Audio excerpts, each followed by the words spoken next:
Video को explain करने से पहले ही बता दूं कि तैयार हो जाएं, पॉपकॉर्न पकड़ लें, क्योंकि स्टोरी में काफ़ी सारे पेनफुल, इमोशनल और फिर हैप्पी मोमेंट्स भी आने वाले हैं। आपको शायद ये स्टोरी कुछ अनरियलिस्टिक और ड्रामेटिक सी लगे, लेकिन मेरे ऊपर क्योंकि गुजरी है तो मुझे पता है ये कितनी रियल, स्ट्रेसफुल और एंड पे जाके कितनी रिलैक्सिंग और सेटिस्फाइंग है। फ्रॉम दिस, ये है मेरे निकाह के टाइम की पिक, जिसमें मैं बिल्कुल ठीक ठाक, हेल्दी और खाता पीता बंदा था।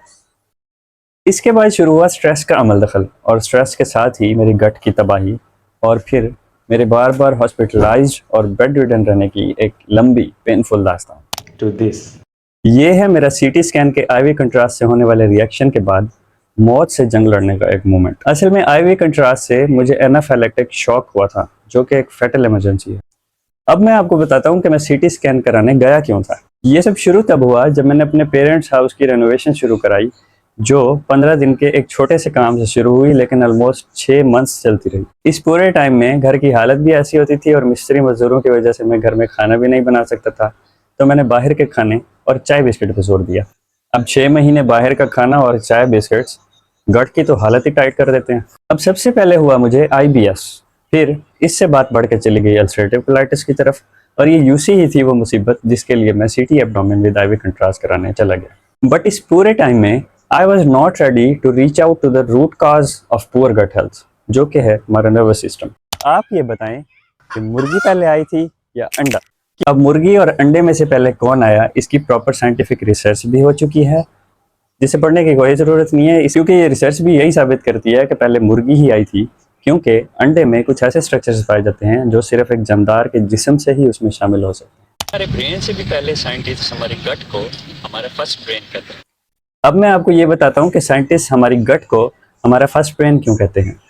हमारी गट में से असल में इतने सारे नर्व सिग्नल्स हमारे ब्रेन के ऑलमोस्ट हर एक पार्ट की तरफ जा रहे होते हैं, जो हमारे ब्रेन को तकरीबन पूरा ही किसी न किसी तरह कंट्रोल कर रहे होते हैं।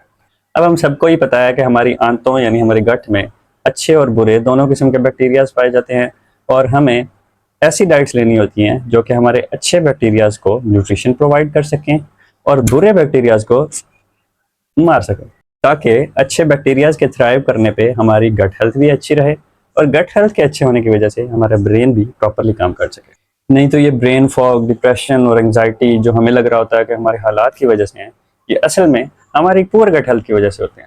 बट दवाइयों से भी ज़्यादा इंपॉर्टेंट स्टेप्स जो डॉक्टर के मुताबिक मेरे लिए अशद ज़रूरी थे। अब मैं आता हूँ उन 3 स्टेप्स की तरफ जो डॉक्टर ने दवाइयों से हट के मुझे बताए, लेकिन मेरे लिए दवाइयों से भी ज़्यादा हीलिंग इफेक्ट रखते थे वो। अब वॉक ने मेरी गट की मोटिलिटी को बढ़ा दिया, खाने के बाद लेटने से परहेज करना मुझे एसिडिटी के इश्यूज से बचाता रहा, और डेयरी प्रोडक्ट से मुकम्मल इज्तनाब मेरी गट के बैड बैक्टीरिया की धुलाई करता रहा।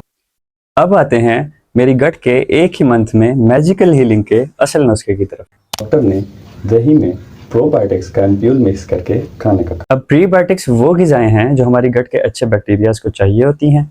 प्रोबायोटिक्स हमारी गट के वो अच्छे बैक्टीरिया हैं। वीडियो में जो प्रोबायोटिक्स का एम्प्यूल मैं दही में मिक्स कर रहा हूँ, उसमें 4 बिलियन गुड बैक्टीरिया के स्पोर्स मौजूद होते हैं जो हमारी गट में जाके थ्राइव करते हैं, और ये दोनों आपस में मिल के हमारी गट को मैजिकली हील करते हैं। अगर अपनी इस पूरी मैजिकल हीलिंग जर्नी में मैं आपको छोटी सी भी एडवाइस देना चाहूँ तो वो ये होगी कि अपनी डेली लाइफ के एटलीस्ट 30 मिनट्स भी आप वर्कआउट या किसी एक्टिविटी में लगा देना, तो आपकी लाइफ ऐसे मैजिकली बदल जाएगी कि आप खुद ही हैरान रह जाएंगे। यूनिवर्स के इस कोने से फिलहाल इतना ही। वीडियो अच्छी लगी हो तो लाइक और फॉलो कर लें। तब तक के लिए